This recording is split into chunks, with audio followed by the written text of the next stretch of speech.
Okay, thank you. Paul, are you okay with restarting? Yes. Sorry. I gavel open this meeting of the Public Safety Committee for April 26th, 2023. Can we have a roll call, please? Recording in progress. Alderman Plufka? Here. Alderwoman Sims? Absent. Alderman Lockmiller? Here. Alderwoman O'Neill?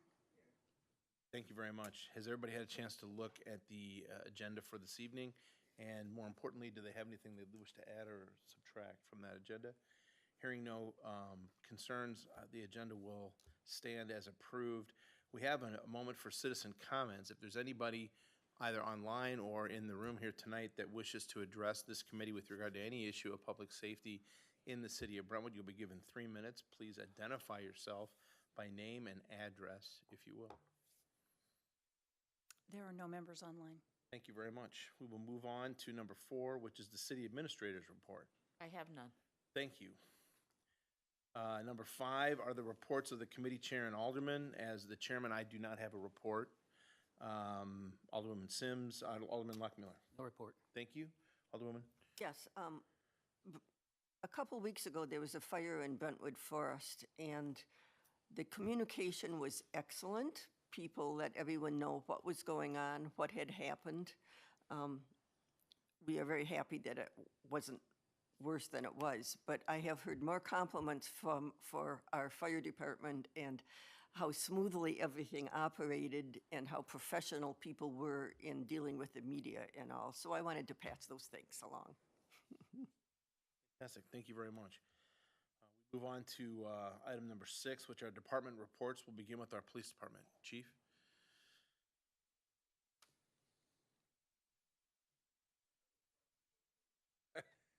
Okay. No crime. Knock on wood. We have not. Make sure we knock on wood. Right, exactly. It's all the great work.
Yeah.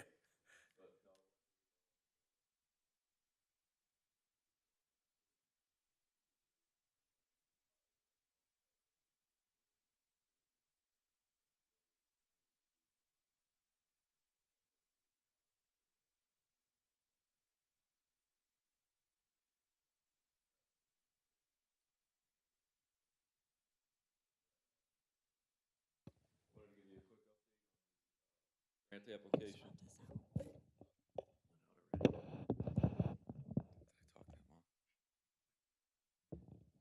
As you know, we made a grant application through the ARPA grant for a vehicle for our canine program. And we still are on track for using that money as an in-kind along with a donation from a car dealership. Our police foundation is doing a fantastic job, and they acquired a car from Weber Chevrolet for us. So that's on track, looks really good. I'm very confident that, matter of fact, they pulled a vehicle aside for us already. So we just have to get through the logistics of taking the $20,000 ARPA grant money, getting it to the foundation, who will pay for half that vehicle with that funds that we secured. So we're still trying to work our way through that. At this point, the grant funding's approved, it has another step it has to go through before the money's released. Once that money's released, we can go through the process of getting money to Weber Chevrolet, and then they'll release the vehicle to us. So they're basically, what they're doing is making more than 50% donation of a vehicle to us for the program, which is really cool. So the foundation also has done a great job in the last few weeks raising money. We're up north of about $35,000 in the fund already. So on June 15th, we had put out a save the date. I believe Kelly put it out today to you guys. We're going to have a little soiree at the new park, and then it should be a lot of fun. There's no cost to come. It's kind of a wine and cheese kind of thing. So we hope everybody can come more for the fun than anything else, but we hope to also raise some money for the program. Should be a fun night. We are getting ready to send out, I've mentioned this, I believe, at the last public safety meeting, that we're doing a home safety seminar for citizens. We have come up with a date and an agenda. It's going to be in July, on July 12th at our rec center from 6 to 8 p.m. And we have a series of speakers. I'll do an introduction, and then we'll have Sergeant Bowersox, Sergeant Lambert, Lieutenant Simpson, Detective Wilcox, and Major Hawkins, and they'll all be giving pieces of the seminar.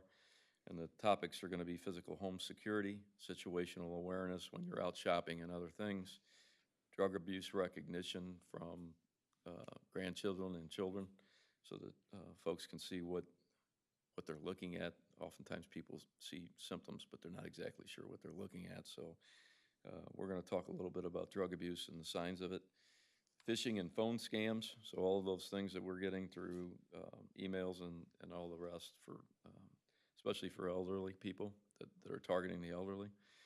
Fraud, identity theft, and firearm safety, both in your home and as you carry a gun in public now that it's legal. So those will be the topics of the seminar, and again, that'll be on July 12th.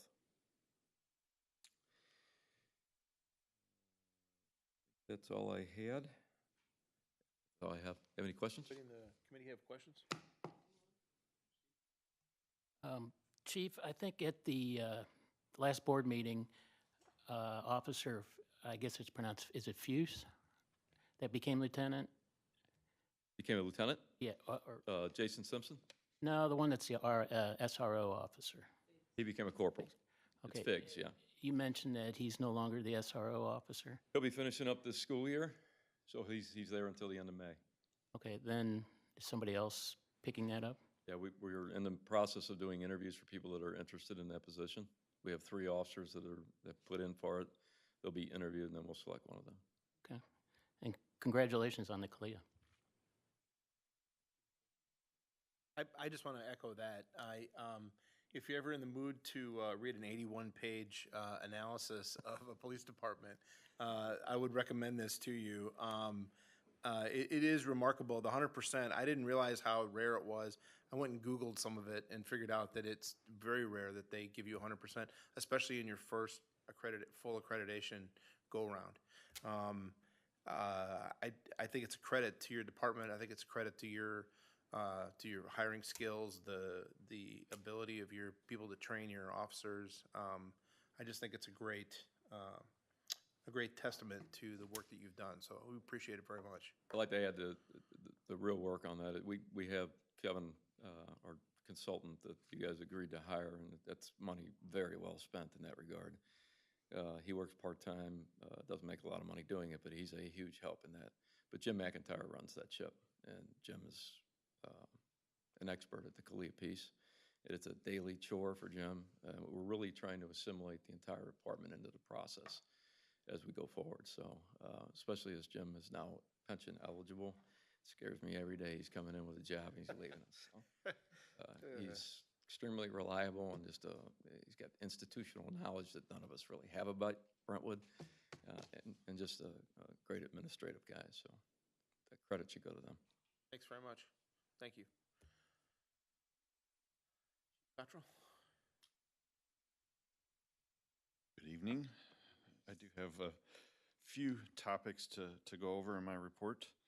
To echo Chief Speece, the fire department is also working through the ARPA grant situation. it's slow. It's painfully slow. But the good news is we were awarded 2 grants. We will receive in total $40,000 from the state of Missouri in the end. And I say in the end, I project the fire department to expend those funds over this fiscal year and next fiscal year, the bulk of it being this fiscal year. So we continue to work with the state to get those items purchased. Fire station alerting from East Central. Essentially, we are complete with phase 1 as of yesterday. We do have the necessary equipment and fiber cable installed at our station, and it did go live actually after we went home last evening. So about 6 o'clock last evening, our station went live, so it can be monitored. There's more configuration to do on Motorola's side of that, but the hardware is there. So that's a big step. And again, we should be live by the month of June is what we're told. So our Medicare reporting, this is significant just because Brentwood is in the first phase of mandatory reporting to Medicare. It is tedious. It is very time consuming, and it has to do with ambulance billing, of course, but it's every day. So it takes portions of every day to get this complete. We do have the assistance of a consultant that you authorized last year. But we have until May 31st. We are ahead of schedule to have all of our documentation entered prior to May 31st. I just wanted to share this information.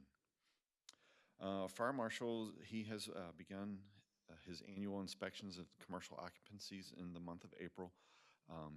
He's similar to last year. He's off to a great start, communicating with property owners, business owners daily. And phone calls, emails prove his work, and we're very, very happy with that. He's completed several trainings as well. And then once the annual inspections are complete this year, the assistant chief and the fire marshal are going to work together to do a risk assessment on each building, give it a classification, helps us identify specific hazards within the buildings, specific buildings of certain size. So that will help us pre-plan and prepare moving forward. Some really exciting news in training.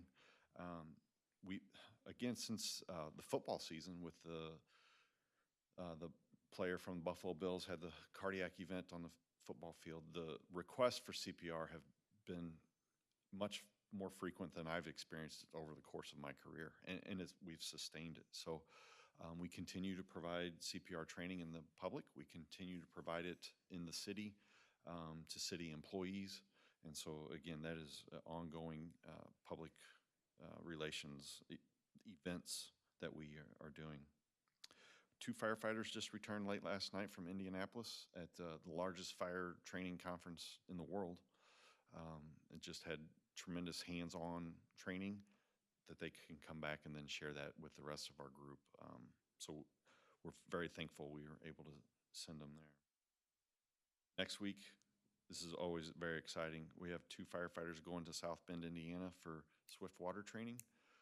These are 2 of our newer employees just to supplement our department and being ready for the urban flooding that we continue to see from time to time. In addition to that, because of our relationship, we've sent several people to South Bend. I reached out to their department. This is a man-made course along, I think it's the East River in South Bend, that was built for Olympic trials in kayaking. And so they're able to use this for about 5 to 6 weeks each year for swift water training. So we're trying to broker a deal to where St. Louis County, all the departments in St. Louis County, we get our own week at that facility each year, so that it may have to alter every other year, but to just keep sending our people and training the new people for swift water training. So it's looking very promising, so we're excited about that. Our recent fires.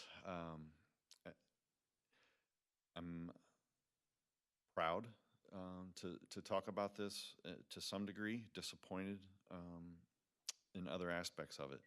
So early morning hours on April 14th, we were called into Brentwood Forest for condominium fire with the initial report of someone had to jump out of the second floor to escape. That's very concerning because typically in these situations, when there's one person jumping, there's several more that are going to be doing the same or need to be doing the same. Had an incredibly quick response, even at that time of the morning. And fortunately, there were no injuries, minor injuries to the one young man who did jump out. Through our investigation, it was very concerning to find no working smoke detectors. We had 2 units directly affected by this fire. They were non-existent in one unit and dead batteries in another unit. So upon learning this, we took immediate action. That was on a Friday. On the next day, on Saturday, and it has continued since, we are going door to door in Brentwood Forest. We have purchased 9-volt batteries, and we are offering to check their smoke detectors, replace dead batteries if we find them, and then Home Depot donated some battery-operated smoke detectors to us, and we are installing those if there's nothing in their unit as well. That's not, they're not meeting the occupancy code if they were to get an inspection for a new unit, but we're providing something to give them notification to get out in the event of a fire. And in addition to that, we did create a flyer that we have sent to all multifamily residents, not the specific units in Brentwood, but to their the offices of those units. So just the importance of smoke detectors. They truly save lives, and we were very fortunate in Brentwood. One fact that we discovered at that fire, on the outside, it appears to be minimal damage, but I can assure you, bathtub and shower melted, and that fiberglass material doesn't melt until it reaches 1,000 degrees. We had fire well over 1,000 degrees in that unit, in 2 rooms of that unit. So it was hot. It was very hot. Our people did an amazing job. And as I wrote, cause and origin is bathroom exhaust fan. So something so small that it did create that. The fire on April 18th, it was, again, a very dangerous situation. We pulled up, had live wires bouncing, arcing on the ground. In addition to the building was on fire, being fed by a gas leak at the gas meter. And so, which continued to melt other components of the gas meter, and it was a dangerous situation for a long time. It took Spire multiple hours to shut that gas off. They just could not find the current valve to shut that line off. They ended up crimping the line underground. We were there for a long time as well. But again, a fast response. Our people were coordinated. They worked well as a team with our mutual aid partners. And yeah, that building's still under renovation from the July floods. So just very unfortunate for them. One other thing I didn't type up for you, but we've been doing homework on it. Alderwoman O'Neill asked about the Vial for Life program. We're going to have more information coming on that in the next month. We're going to do an internal promotion for residents just to share their medical information with our paramedics at time of need. So I'll have more information coming up next month. That's all I have. Chief, thank you very much. Great report. Next item is Public Works Department.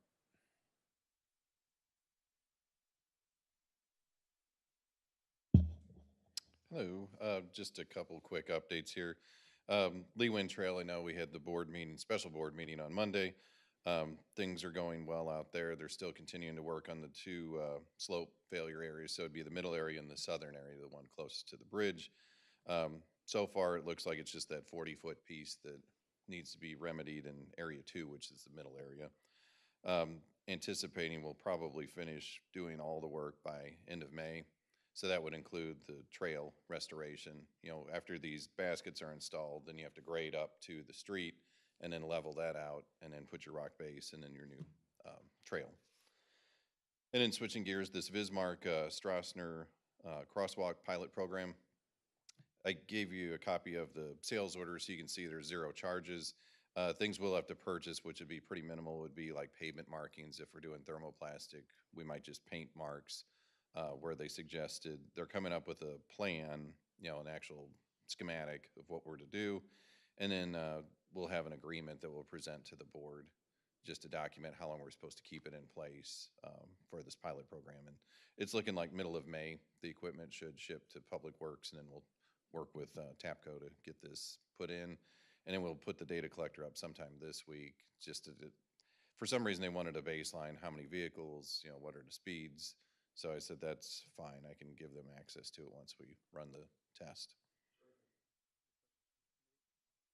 Very much. Okay, thanks. Appreciate it. Next up is a consent agenda. We have 2 items, both concern meeting minutes. One of March 22nd and April 4th. Has the committee had a chance to review those minutes? Anybody make any changes, redactions? Seeing none, can I get a motion to approve the consent agenda? So moved. Seconded, is there any further discussion? Can I do this by acclamation, or do I have to do it by a, okay. By acclamation, all those in favor of adopting the consent agenda and to adopting the meeting minutes as described, answer by saying aye. Aye. Aye. Any opposed? Thank you. Turn to old business, which is I think this is only for informational purposes, but it's an update with regard to Hoffman Brothers. Correct. Okay. So at the board meeting on February 6th, you know, there's a resolution 1421 that was to enter into an agreement where we would share in the design and construction for a crosswalk, and that's to connect 1025 to 1010 Hanley Industrial. Both of those are Hoffman Brothers buildings in the Hanley Industrial Complex. So Cochran Engineering did the draft design that you see as the attachment. I don't know if there's any comments for it. It's pretty self-explanatory. So there's going to be advanced warning signs. We need to cut in the new curb ramp, so we'll have to call in locates and do that concrete work. And then we'll put the Continental, which are those bars, you know, the striping across the pavement. And that's pretty much it. Thank you very much. Does anybody in the committee have any questions about that? Everybody? Thank you very much, Dan. Thanks. Once again, next item is new business. And do you want to speak to, this is the ordinance having to do with parking overnight. Alderman Lockmiller asked me something about this before we started this meeting, and it's not something I looked at previously. And so as I understand it, the concern that was raised by residents had to do with seeing commercial vehicles parked overnight, either on the street or in a driveway, and their complaint was that was in violation of the collection of ordinances that currently cover parking and what's allowed to be parked within our residential areas overnight. Is that accurate? It is. So what we found out in those instances, at least in one of them, was that the person that was parking was the owner of the residence that it was parked in front of, and that they were the owner of the business? Correct. And were we talking about multiple vehicles or just one? In that case, it was one vehicle. Okay. So if you look at, and Steve pointed this out to me, if you look at section C3 within 365080, the exceptions, it seems that it carves out an exception for any vehicle of a ton or less gross weight owned by occupants of dwelling structures. I guess maybe it's the weight. Is that the size? Is that the That's reason? the issue, yes. Okay. So these vehicles would be greater than 2,000 pounds. These would be I don't know. Yeah, oh, I'm sorry. Okay, yeah, no, go ahead. My understanding is that when it comes to truck weight, a ton is actually equal to 18,000 pounds. It's not an actual ton like we think of ton. Oh, really? That's how they licensed it, yeah. So, Yeah, so, I mean, like an average pickup is 2 tons. Can be anywhere from 2 tons up to 4,000 pounds up to 8,000 pounds. Some are even 12. We're still well with under this 18,000 pound limit if I'm understanding what this ordinance is calling a ton equal to 18,000 pounds. the ordinance also makes reference to the markings on the vehicle as well. I think that if you just look at the scope of the ordinance, I think what the intention was to try and limit people parking marked work vehicles in front of their house. And it even says that they can move them into their driveways. And I think that was the intention of the ordinance when it was passed. It's a little vague, though. The ordinance generally is vague that we have. So, is there generally speaking, from your experience, is there a way that we might make this ordinance clearer or easier to enforce? From the policing standpoint, it's easy to enforce however it's written. I mean, as long as it's written clearly, we can enforce it. I think it really boils down to what you as the elected officials think is appropriate, especially for people that live in Brentwood and own a home here and have a business they're typically running from here. So my only suggestion is if we tweak that ordinance is that we limit it to one vehicle as opposed to multiple, because there are companies that own multiple vehicles. I'm not saying they're going to park 2 or 3 cars or trucks or vans in front of their house, but I guess it's possible if there's a change made. And then any kind of attached trailer apparatus that you may see with a work vehicle. I think that's probably not acceptable. Madam City Administrator, so when this first came up, I know it came up as some complaints from residents. And they were complaining about the unsightliness, I guess, of having the vehicle. Were they complaining about a number of vehicles, or what were the complaints? There were it was a complaint by a resident. Okay, sorry. And it was particularly in Ward 1, but I recall that when Chief Cottrell and I drove around town for the Santa Parade, we spotted other vehicles throughout town that would be in violation of the true intent of that ordinance. So Because why? the size of the trucks Okay. and the commercial signs marketing the business on the truck. Got it. Okay, so I think I understand this better now. So I brought it, I'm the one that put it on the agenda, and I only put it on the agenda if this committee, understanding the issue, would want to direct staff to take a shot at, our legal staff, to take a shot at tweaking this ordinance such that it would be permissible for an owner of a residence and owner of a business or somebody that worked for that business to park a single vehicle of a particular size either in their driveway or in front of their house. Because it seems to be that practice is prohibited by the way this collection of ordinances is read right now. Would that be accurate? That's accurate. Okay, so I put it to the committee, if there is an interest in wanting to do that, we can make a motion and discuss and then ask staff to do it. If there isn't, and instead just leave things operate the way that they're operating, we can do nothing here. It doesn't, so. This is up there, which is going to harbor somebody hiding behind it with a gun or The only time it could be a little different is if you have one of those vehicles that's parked on a corner and it's obstructing views for people that are coming through a 4-way stop or something like that. Potentially, it could be then too, but that's typically not the case. So there really is no argument for that. You know, that would be an unusual circumstance too.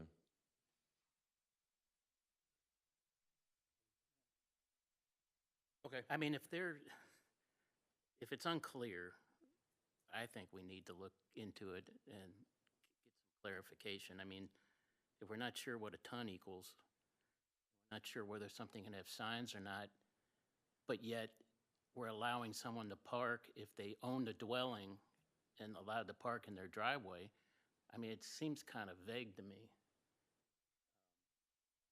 So I don't know if we need some clarification. So I wouldn't have any problem with, you know, going forward and letting the staff come back to this committee on some clarification. Okay, is there a second to that? Okay, go ahead, sorry. Brentwood Forest has an ordinance prohibiting any marked truck living there.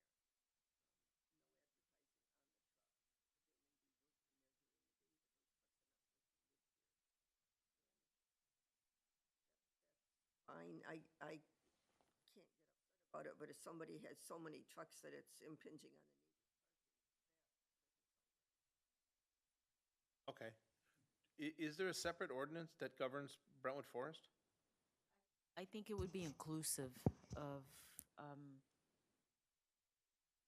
well, there might be, because when I look at section 365.080, it has a list of residential streets that are, all streets in the city except.